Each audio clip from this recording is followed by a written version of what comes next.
اسلام 360 app سے علماء کی دشمنی کے عنوان پر محمد علی مرزا نے ایک کلپ اپلوڈ کیا اور اس میں وہی اپنی سابقہ روایت کے مطابق کذب بیانی اور دھوکہ دہی سے کام لیا۔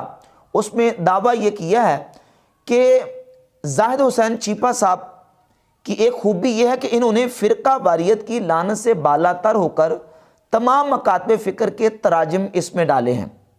اب یہ دعویٰ اور سٹیٹمنٹ ہے محمد علی مرزا کی، یہ کہاں تک سچی ہے ابھی آپ کے سامنے یہ چیز واضح ہو جائے گی کہ اس ایپ میں بنیادی طور پر چونکہ زاہد حسین چیپا اور محمد علی مرزا یہ دونوں غیر مقلد ہیں اور وہابی ہیں، لیکن تقیہ کر کے اپنا وہابی ہونا ظاہر نہیں ہونے دیتے، اور جتنے نظریات اور افکار یہ پھیلا رہے ہیں وہ وہی افکار و نظریات ہیں جو غیر مقلدین اور وہابیوں کے ہیں۔ ابھی آپ کے سامنے چیزیں جو پیش کروں گا اس سے یہ بات بالکل واضح ہو جائے گی کہ اپنا آپ ظاہر نہیں ہونے دیتے کہ ہم وہابی ہیں، لیکن چورن اور ماجون سارا وہابیوں کا اور غیر مقلدین کا جو نا وہ لوگوں کو دے رہے ہیں، اور ایک سمجھے تقیہ کر کے اور خفیہ طریقے سے خاموش مبلغ کی حیثیت سے یہ زاہد حسین چیپا صاحب جو ہیں وہ اسلام 360 ایپ کے ذریعے وہابیت کو پروموٹ کر رہے ہیں۔ اب جو مرزا نے جو دعویٰ کیا اور سٹیٹمنٹ دی ہے اس میں کتنی صداقت ہے آپ اس کو خود ملاحظہ کر لیں۔ کہا ہے کہ اس میں تمام مکاتب فکر کی کتابوں کے تراجم رکھے ہیں۔ بالکل یہ بات حقیقت کے برعکس ہے۔ دیکھیے یہ اہل تشیع کی کتابیں ہیں، الاصول من الکافی، الفروع من الکافی، تہذیب الاحکام، الاستبصار اور من لا یحظ الفقیہ، اور اہل سنت و جماعت کی حدیث کی کتابوں میں سے صحیح بخاری، صحیح مسلم، جامع ترمذی، سنن ابی داؤد، سنن نسائی اور سنن ابن ماجہ، مسند احمد بن حنبل، مشکات، یہ اہل سنت کی کتابیں ہیں۔ یہ اہل سنت کی کتابیں ہیں اور یہ اہل تشیع کی کتابیں ہیں۔ شیعوں کی کتابوں کو اہل سنت نہیں مانتے اور اہل سنت کی کتابوں کو اہل تشیع نہیں مانتے۔ وہ قرآن مجید کے بعد جب استدلال کرتے ہیں تو وہ اپنی کتابوں سے استدلال کرتے ہیں، ان کتب اربع سے۔ ہماری اہل سنت کی کتابیں اہل تشیع نہیں مانتے۔ اب یہ جو دعویٰ ہے کہ تمام مکاتب فکر کی کتابیں اور اس کے تراجم رکھے گئے ہیں، تراجم تو بڑی دور کی بات ہے، اصل کتابیں ہی موجود نہیں ہیں۔ یہ پوری کی پوری کتب اربع اسلام 360 ایپ پہ موجود نہیں ہیں، تو مکاتب فکر کے تراجم کیسے ہو گئے؟ اور جو تراجم رکھے گئے ہیں یعنی صحیح بخاری، صحیح مسلم، جامع ترمذی، سنن ابی داؤد، سنن ابن ماجہ اور سنن نسائی کے تراجم اور مسند احمد بن حنبل اور مشکات اور السلسلۃ الاحادیث صحیحہ، یہ جتنی کتابیں اسلام 360 ایپ میں حدیث کی رکھی گئی ہیں، ٹوٹلی کتابوں کے تراجم وہ ہیں جو غیر مقلدین وہابیوں نے کیے ہوئے ہیں، وہابی علماء نے کیے ہوئے ہیں۔ تراجم بھی وہابی علماء کے، ان تراجم پر تحقیق، تخریج اور تحکیم وہ تمام ٹوٹلی طور پر وہ ہیں جو غیر مقلدین وہابی علماء کی ہیں۔ تحکیم کا مطلب ہوتا ہے حدیث کو صحیح قرار دینا یا حدیث کو ضعیف یا موضوع کہنا، یعنی حدیث پر حکم لگانا۔ تو ان احادیث پر جو حکم لگایا گیا ہے وہ حکم بھی وہ ہے جو وہابی غیر مقلدین علماء نے لگایا ہے، چاہے ان کتابوں کے مصنفین نے ان احادیث کو قابل عمل ٹھہرایا ہو، ان احادیث کو صحیح قرار دیا ہو، لیکن چونکہ اسلام 360 ایپ وہابیوں کی ایپ ہے اور زاہد حسین چیپا صاحب خود وہابی ہیں، غیر مقلد ہیں، تو اس لیے انہوں نے وہابیت کو پروموٹ کرنے کے لیے، یہ دونوں محمد علی مرزا اور زاہد حسین چیپا چونکہ دونوں وہابی ہیں تو ان دونوں کا گٹھ جوڑ بھی اسی لیے ہے کہ یہ ایک دوسرے کو پروموٹ کرتے ہیں تاکہ وہابیت کو اور غیر مقلدیت کو پروموٹ کیا جائے۔ تو تمام تراجم مجموعی طور پر وہ سارے کے سارے وہابی غیر مقلدین علماء کے ہیں، اور ان تراجم کے بعد ان احادیث کی کتابوں پر جو تحکیم ہے وہ بھی ساری کی ساری غیر مقلدین وہابی علماء کی ہے۔ ایسی بیسیوں بلکہ سینکڑوں احادیث وہ ہیں کہ جن کو ان ائمہ محدثین نے جنہوں نے کتابیں لکھی ہیں، مثال کے طور پہ امام ترمذی رحمۃ اللہ علیہ خود کتاب کے مصنف ہیں، خود کتاب کو لکھنے والے ہیں، خود کتاب میں حدیث کو لا کر حدیث کو صحیح لکھ رہے ہیں، لیکن انہی احادیث کو جن احادیث کو امام ترمذی رحمۃ اللہ علیہ صحیح یا حسن لکھتے ہیں، غیر مقلدین وہابی علماء نے، زبیر الزئی نے اور ناصر الدین البانی نے ان احادیث کو ضعیف کہا ہوا ہے۔ مثال کے طور پہ جامع ترمذی اٹھائیں، جامع ترمذی میں 366 نمبر حدیث ہے، امام ترمذی رحمۃ اللہ حدیث کو ذکر کر کے کہتے ہیں حسن ہے، لیکن اس کا سٹیٹس چیک کریں 366 نمبر کا وہابی مولوی نے لکھا ہے کہ یہ حدیث ضعیف ہے۔